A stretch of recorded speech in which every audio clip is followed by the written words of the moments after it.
السلام علیکم محترم ناظرین، کہانی ایک ایسے لڑکے کی جو ایک چھوٹے سے جزیرے پر پیدا ہوا، مگر اس کی قسمت میں دنیا کے نقشے کو بدل دینا لکھا تھا۔ وہ بچپن میں اکیلا، خاموش اور کتابوں میں ڈوبا رہتا تھا، مگر اس کے دماغ میں خوابوں کی ایک ایسی سلطنت بس چکی تھی جسے فتح کیے بغیر وہ مرنا نہیں چاہتا تھا۔ اس کا نام تھا نپولین بوناپارٹ، فرانس کا شہنشاہ، تاریخ کا عظیم ترین سپہ سالار، اور ایک ایسی شخصیت جسے دوست، ہیرو اور دشمن شیطان کہتے تھے۔ نپولین 15 اگست 1769 کو کورزیکا نامی ایک جزیرے میں پیدا ہوا جو اس وقت حال ہی میں فرانس کا حصہ بنا تھا۔ وہ غریب تھا مگر ذہین اور ضدی۔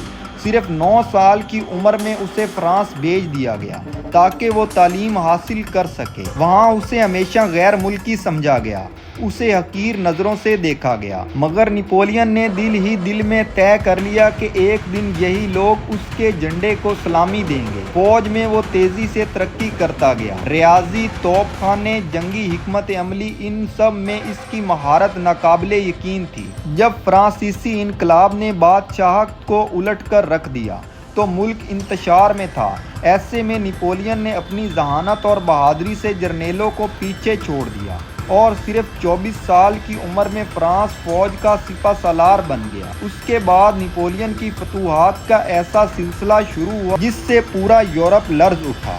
اس نے اٹلی کو فتح کیا، وہاں کرپٹ حکمرانوں کو ہٹایا اور نئی حکومت قائم کی۔ پھر وہ مصر چلا گیا تاکہ وہاں سے برطانیہ کی تجارت کو کاٹے، مگر یہاں پر قسمت نے ساتھ نہ دیا۔ اس کے باوجود جب وہ واپس فرانس آیا تو لوگوں نے اسے نجات دہندہ سمجھنے لگے۔ پھر 1799 میں نپولین نے ایک سیاسی چال چلی اور اقتدار میں قبضہ کر لیا۔ جلد ہی خود کو فرانس کا پہلا قونصل اور پھر 1804 میں شہنشاہ یعنی ایمپرر نپولین قرار دے چکا تھا۔ اور خاص بات یہ تھی کہ جب پوپ اسے تاج پہنانے آیا تو نپولین نے تاج خود اپنے سر پر رکھا۔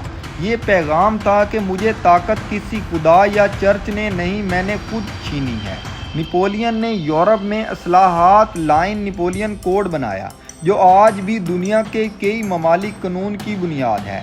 اس نے اسکول بنائے، سڑکیں بنائی، مذہبی آزادی دی اور فرانس کو ایک جدید ریاست بنا دیا، مگر ساتھ ہی ساتھ وہ پوری دنیا کو فتح کرنے کے خواب بھی دیکھنے لگا۔ اس نے آسٹریا، پروشیا، اٹلی، اسپین اور کئی ملکوں کو شکست دی اور یورپ کا بیشتر حصہ فتح کر لیا۔ وہ میدان جنگ کا جادوگر تھا۔ اس کی فوجی چالیں، اس کی رفتار اور اس کی قیادت ایسی تھی کہ بڑے بڑے جرنیل اس کے سامنے جھک جاتے تھے۔ مگر نپولین کی سب سے بڑی غلطی تھی روس پر حملہ۔ 1812 میں وہ 6 لاکھ سپاہیوں کے ساتھ روس گیا، مگر روسیوں نے پیچھے ہٹتے ہٹتے اپنی زمین، خوراک اور شہر جلا دیے۔ برفانی طوفان، بھوک، بیماری، سب نے نپولین کی فوج کو نگل لیا۔ صرف چند ہزار سپاہی بچ کر واپس آئے۔ دوستوں، آپ نپولین کو کس نظریے سے دیکھتے ہیں؟ ایک ہیرو یا ایک ویلن؟ کمنٹ سیکشن میں اپنی رائے ضرور دیجیے گا۔ تب تک کے لیے اللہ نگہبان۔